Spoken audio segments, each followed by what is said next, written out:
Hey guys, welcome to Vidivic Arts. I'm Josh, and I didn't know how I was going to do this, but I've decided I'm just going to show you a whole bunch of models at once. So these are the models that we're going to be looking at, and if you want to access these models, they'll be in the description below, but we'll look at them one at a time, and I actually haven't recorded the making of these models, but they will be available, so that's all that really matters. Now, why haven't I recorded the making of that? Pretty much recording it takes a lot of time and like changing the angles and stuff as I'm modeling, and I kind of lose my flow a lot of the time. So with these particular models recently, I've just been not recording any of the making at all, and I'm sorry for you guys who actually really enjoyed watching that, but yeah, I just kind of did it because I wanted to get into the making of these, and I didn't want to have to slow down for any reason. Now, the first model that we're going to be looking at, I haven't actually printed.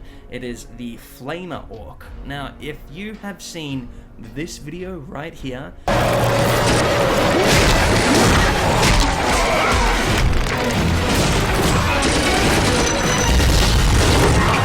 you will know exactly what I'm talking about, and when I'm saying I was completely inspired by this guy to make a Flamer Ork. Now, he's pretty much just a Flamer Ork. He's in one solid piece, so when you print this, it won't you won't have separate arms or a separate head. He'll be in one solid piece, so you will need to use supports, and in fact, you'll need to use supports for all of the models that are on this list. So yeah, he's a Flamer Ork, and he's available for free over at My Mini Factory. In the link in the description below, it's the first one at the top. Now, secondly, we have some mega Nobz. Now, a lot of you have been asking me to make Nobz, and these guys are like just bigger, roided up orcs, but with the mega Nobz, they're bigger, even more roided up Nobz, so they're double big, and they've got armor slapped on top of them. And I've been wanting to make these guys for quite a while, so I thought, hey, I might as well do it with what I have with these newer orcs. So we'll look down here, and you can see I've printed one up, and yeah, you can see he's kind of a little bit missing some pieces here. Now, his arms connect there, and his head connects here, and this is, I left this guy blank so I could show you exactly what I'm dealing with. I've printed up a bunch of heads. Now, these heads work with the new orcs, so you'll be able to choose whatever head you want. I've printed up a bunch of them here, and you'll be able to just slide them in here, like so. It's a little bit of a fit. And once he's in, you glue it in, and you can rotate his head just a little bit. The mouth open is a little bit finicky. It is a little bit hard to move around, but once he's in there, he's not going to be moving anyway. Here's a really cool head. It's a cigar head, and yeah, you can just put it in there, glue it in, and as you can see, I have quite a lot of heads to choose from, and there's even more than these that I have designed up for you guys. I've got some. I'll just show you right here a picture of all the heads that I've done. These are all the ones plus these ones right here. So yeah, there's quite a lot of heads to choose from. Now, I made some iron jaw kind of guys with the spikes. I haven't printed them up. I don't know how they'll work with these mega Nobz. I hope they'll fit. If they don't fit, I'm huge sorry, but you'll be able to use them for other models. And if they don't fit, I'm sure you could like maybe cut them down a little bit and make them fit, but as you can see, they work pretty well. Pretty much if it doesn't fit, you have to slide it in there and get it past that bit and put it back, and yeah, that works really well. Now, with these models, there are arms as well, so you can attach them like so. You can also use these arms on the other orcs that I've got, and you can see he works pretty cool. Now, I goofed up and I printed this arm twice, so I printed two right arms, but this is a claw arm, and it was supposed to be on this side, so he'd have a claw over there, but I printed it wrong. And you can see the detail in the claw is quite awesome right there, and you'll be able to, you know, choose however way you want it to sit. Now, another thing that I really wanted to talk about is my recent discovery of super glue.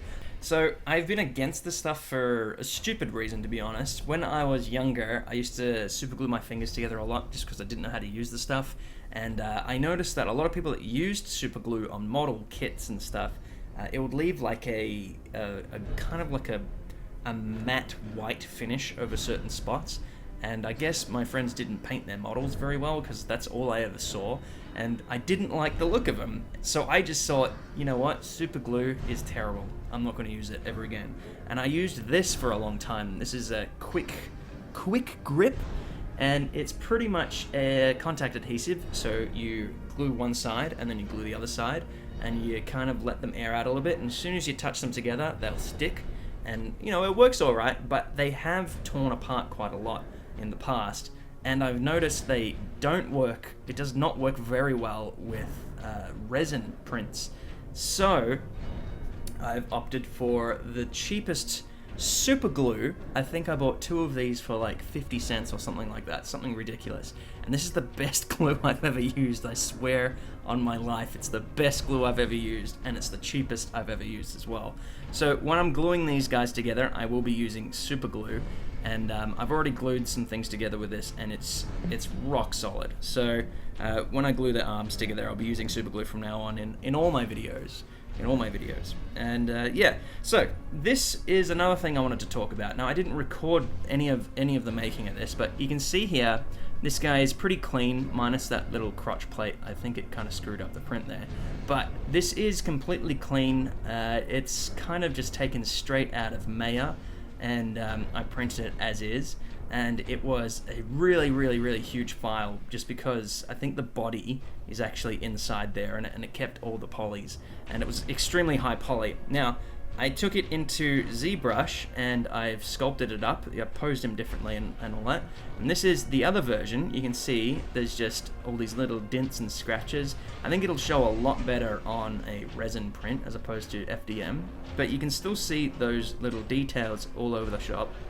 And I'm ecstatic to see the difference. And one of the main things is, I think it's like 1/8 the size, file size, to this one. So in my previous videos and models and stuff, I usually just release these ones, and you end up with like gigabytes of models, and it's just too much for you guys to be downloading just for a single dude. And yeah, you can see this one. This is just one piece, which makes it really difficult for you guys to mod, which is a bit of a pain, but you can still use it and then add things on top of it, and you won't have a problem with that at all. But yeah, he's one solid guy, and he's been sculpted on top of it, and there's just a bunch of detail, and I'm really happy with how these guys came out. Now, I'm going to be printing up more of these guys. I recently fixed my printer. I didn't tell you guys, but my printer beds right here, very noisy, they broke. I ended up with a hole right in the center, right there. I don't know if you can see me. But yeah, I ended up with a hole, pretty much because I was printing in the same spot, and I was tearing it off, and eventually ripped off. And I think it was the filament that I was using. But I've gone and ripped off the sheets and replaced them, so you can go and buy these sheets separately. It's quite a lot to talk about, I realize, but now that I've fixed that, I'm more than happy to get printing again, and that was one of the reasons why I didn't print any of these orcs, just because I was sick of printing on what I was using at the time. I pretty much had my old bed, and I put layers of paper tape down, and I'd have to rip it off and replace it. And I have one glass bed, but it's just not enough to print on. So I'm going to be printing up these guys, you know, as I go along, and I'll be posting them over on Instagram when I paint them up. And yeah, look at this. Just look at how thin that is right there. That is insane. I'm really happy. I didn't even realize how thin that was until it came out. And like, that is just really cool. These guys, I can't wait to see you guys print them up. Now, so we got the Flamer and these Ork Nobz and these heads. Now, there are some extra things. We've got arms and some weapon types. Now, this is why I wasn't sure if I was going to make a video for every single one of these things. I thought it would just be too stupid, really. I can just do it in one big thing. And yeah, here they are, pretty much. I haven't printed them up yet, but you'll have a variant of grenades, the stick grenades, and some new swords or choppers, whatever you want to call them. So that's just the two things. You will also get them by themselves, so you get the sword just by itself, or the grenades by themselves, and you also get like a little twin grenade that's like stuck together, and you can like attach it to the guys, whatever you want to do with them. So that's some extra stuff that you can print up for your orcs, and hopefully you know, you enjoy them, because I spent a while modeling them. I did take all of these models and I've taken them into Zbrush, and I've added extra detail into them so you guys can enjoy the prints with your resin prints. And I hope to see some of you guys print these up on resin, because I haven't got my resin printer set up, and I don't want to set it up, but I want to see you guys print it, and hopefully I get to see that. Yeah. Oh, one more thing. When you put the arms on here, like this, you can see it's a bit bald on the top. There is an armor plating that you can print up, so there should be 6 different types for each shoulder. So there'll be 3 different types with each shoulder, but you can swap and choose and flip them around and do whatever you want to do. And yeah, if you're going to print this arm up for this side, make sure you flip it round, unlike me, because I'm a goofball and I printed that up. And yeah, hopefully you guys enjoy these models, and I'm extremely excited to see you guys print them up and paint them up. So feel free to share them when you do. Huge thanks to my patrons who have been supporting me, or my patrons who have been supporting me over on Patreon since it started. Yeah, huge thanks. This Orktober is always a big event, and I hope I've given you guys a lot of models to play with. There are some more models going to be coming out in the next couple weeks. I think they'll be just random Orky models. Like, I want to work on that Ork Tower, and I haven't started it yet, but I really want to get it done. And I don't want to be that guy that says, I want to do this, and come out with all these ideas and just never deliver. So I will do that Ork Tower at the very least. And as for everything else, I think I might just do it through Patreon over a time period. But yeah, yeah, I'm really upset with myself, because Orktober is this big event, and I kind of spent too long on these guys, and yeah, but I've learned, and I hope you guys enjoy the quality that they are. Anyway, thank you for watching, and as always, stay awesome, everyone. See you guys.